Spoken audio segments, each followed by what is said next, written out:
The Chicago Bulls pick Michael Jordan of the University of North Carolina. Michael comes in, he's a college star, he goes to the Olympics, and now it's all these stories of his leaping ability. He's scoring, he's dunking in his rookie year, he's averaging 28 points, and is one of the big stories of the NBA season.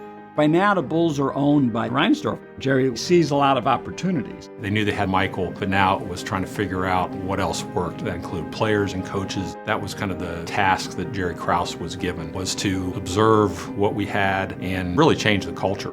I learned early on that the best thing I could do was compliment Michael. Jordan, having played only 18 regular season games, goes in and gets 63 points against Boston. That really opens national eyes to, wow, this guy, he's not just a great player, this guy is something different. Larry Bird says this is God disguised as Michael Jordan.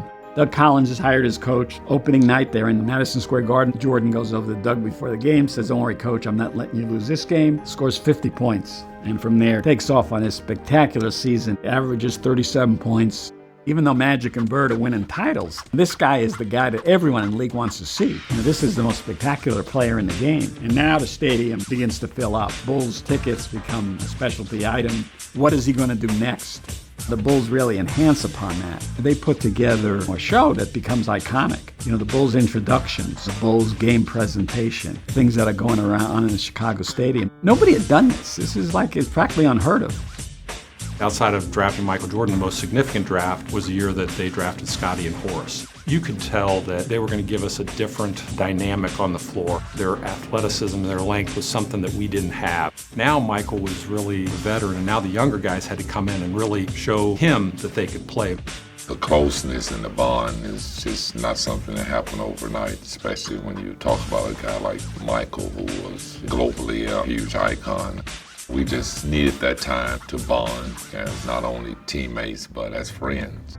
The rivalries back then were more significant than they are now, especially in a division, because you played those guys 6 times a year. And it seemed like every time you turned around, you were playing them. They were real rivalries. We, for years, got bullied by the Pistons. It was confrontational. We didn't like them. They didn't like us. It was a great rivalry. It did a lot for us in terms of teaching us. We knew that we were right there and that there was a few things that we had to do to get over the hump.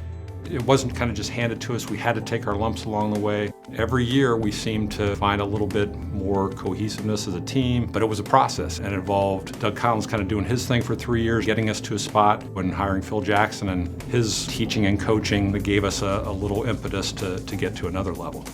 We had a lot of adversity going into that Game 7, which we thought we could win. We had such a great Game 6 where we demolished them. After that game, there was a lot of long faces. You really got a sense of how important this game was and how important where we needed to be as a group.